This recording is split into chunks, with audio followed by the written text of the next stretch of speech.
ನಮಸ್ಕಾರ ಬಂಧುಗಳೇ, ನಿಮ್ಮದೇ ಆದ ಭಗವತಿ ಶ್ರೀ ಹರಿ ಚಾನಲಿಗೆ ನಿಮಗೆ ಸ್ವಾಗತ. ನಮ್ಮ ಪಿತ್ರರಿಗೆ ಮೋಕ್ಷ ಕೊಡುವ ದಿನವಿದು.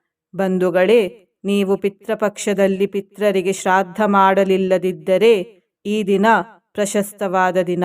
ಏಕೆಂದರೆ ಇಂದು ಇಂದಿರಾ ಏಕಾದಶಿ. ಈ ಏಕಾದಶಿಯ ವಿಶೇಷತೆ ಏನೆಂದರೆ ಈ ಏಕಾದಶಿ ಪಿತೃಪಕ್ಷದಲ್ಲಿ ಬಂದಿದೆ. ಹಾಗಾಗಿ ಇವತ್ತು ಈ ನಾರಾಯಣ ದೇವರ ಮಂತ್ರವನ್ನು ಪೂರ್ತಿ 108 ಬಾರಿ ಪಾರಾಯಣ ಮಾಡಿ ಹಾಗೂ ಮಂತ್ರದ ಫಲವನ್ನು ಪಿತ್ರರಿಗೆ ಅರ್ಪಿಸಿ. ಪಿತ್ರರಿಗೆ ಸದ್ಗತಿ ದೊರೆಯುತ್ತದೆ.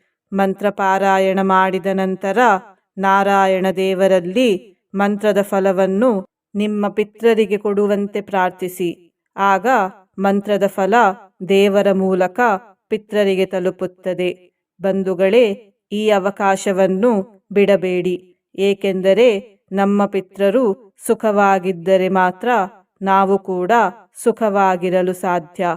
ಮಂತ್ರವನ್ನು ಆದಷ್ಟು ನೀವೇ ಪಾರಾಯಣ ಮಾಡಲು ಪ್ರಯತ್ನಿಸಿ. ಆಗದಿದ್ದರೆ ಮಾತ್ರ ಮಂತ್ರವನ್ನು ನಾರಾಯಣ ದೇವರ ಸ್ಮರಣೆ ಮಾಡುತ್ತಾ ಶ್ರವಣ ಮಾಡಿ. ಇವತ್ತಿನ ಮನೆಮದ್ದು ಹೀಗಿದೆ. ತೆಳ್ಳಗಿರುವವರು ದಪ್ಪಗಾಗಲಿಕ್ಕೆ ನಾವು ಮನೆಮದ್ದನ್ನು ಈ ವಿಡಿಯೋದಲ್ಲಿ ತಿಳಿದುಕೊಳ್ಳೋಣ. ಈರುಳ್ಳಿ ಎಲ್ಲರ ಮನೆಯಲ್ಲೂ ಇರುತ್ತದೆ. ಈ ಹಸಿ ಈರುಳ್ಳಿಯನ್ನು ಸಣ್ಣಗೆ ಹೆಚ್ಚಿಕೊಳ್ಳಿ. ಈ ಹೆಚ್ಚಿದ ಈರುಳ್ಳಿಯನ್ನು ಬೆಲ್ಲದ ಜೊತೆ ಬೆರೆಸಿ ಸೇವಿಸಿ. ಹೀಗೆ ಪ್ರತಿದಿನ ಸೇವಿಸುತ್ತಾ ಬಂದರೆ ತೂಕ ಹೆಚ್ಚಳವಾಗುತ್ತದೆ ಮತ್ತು ಮಾಂಸಖಂಡಗಳು ಬೆಳೆಯುತ್ತವೆ. ಬಂಧುಗಳೇ, ನೀವು ಚಾನಲಿಗೆ ಮೊದಲನೇ ಬಾರಿ ಬಂದಿದ್ದರೆ ಚಾನಲನ್ನು ಸಬ್ಸ್ಕ್ರೈಬ್ ಮಾಡಿ ಹತ್ತಿರದ ಬೆಲ್ ಬಟನ್ ಒತ್ತಿ ಆಲ್ ಅನ್ನುವ ಆಪ್ಷನ್ ಅನ್ನು ಸೆಲೆಕ್ಟ್ ಮಾಡಿ. ನೀವು ಸಬ್ಸ್ಕ್ರೈಬ್ ಮಾಡಿದರೆ ನಮಗೂ ಇನ್ನೂ ಹೆಚ್ಚು ವಿಡಿಯೋ ಮಾಡಲು ಸ್ಫೂರ್ತಿ ಸಿಗುತ್ತದೆ ಮತ್ತು ನಿಮಗೂ ನಮ್ಮ ಹೊಸ ವಿಡಿಯೋ ಅಪ್ಲೋಡ್ ಆದ ತಕ್ಷಣ ಸಿಗುತ್ತದೆ. ಮಂತ್ರ ಶ್ರವಣ ಮಾಡುವಾಗ ಓಂ ನಮೋ ನಾರಾಯಣ ಎಂದು ಕಮೆಂಟ್ ಮಾಡಿ. ಬಂಧುಗಳೇ, ಮಂತ್ರ ಪಾರಾಯಣವನ್ನು ಶುರು ಮಾಡೋಣ. ಓಂ ನಮೋ ನಾರಾಯಣಾಯ. ಓಂ ನಮೋ ನಾರಾಯಣಾಯ. ಓಂ ನಮೋ ನಾರಾಯಣಾಯ. ಓಂ ನಮೋ ನಾರಾಯಣಾಯ. ಓಂ ನಮೋ ನಾರಾಯಣಾಯ. ಓಂ ನಮೋ ನಾರಾಯಣಾಯ. ಓಂ ನಮೋ ನಾರಾಯಣಾಯ. ಓಂ ನಮೋ ನಾರಾಯಣಾಯ. ಓಂ ನಮೋ ನಾರಾಯಣಾಯ. ಓಂ ನಮೋ ನಾರಾಯಣಾಯ. ಓಂ ನಮೋ ನಾರಾಯಣಾಯ. ಓಂ ನಮೋ ನಾರಾಯಣಾಯ. ಓಂ ನಮೋ ನಾರಾಯಣಾಯ. ಓಂ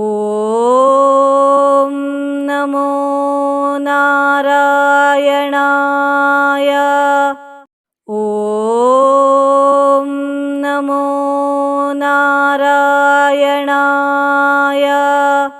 ನಾರಾಯಣಾಯ.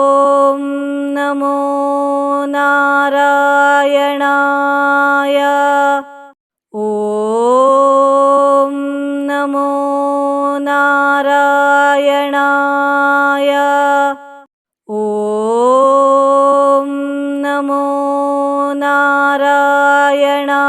ನಾರಾಯಣಾಯ. ಓಂ ನಮೋ ನಾರಾಯಣಾಯ. ಓಂ ನಮೋ ನಾರಾಯಣಾಯ. ಓಂ ನಮೋ ನಾರಾಯಣಾಯ.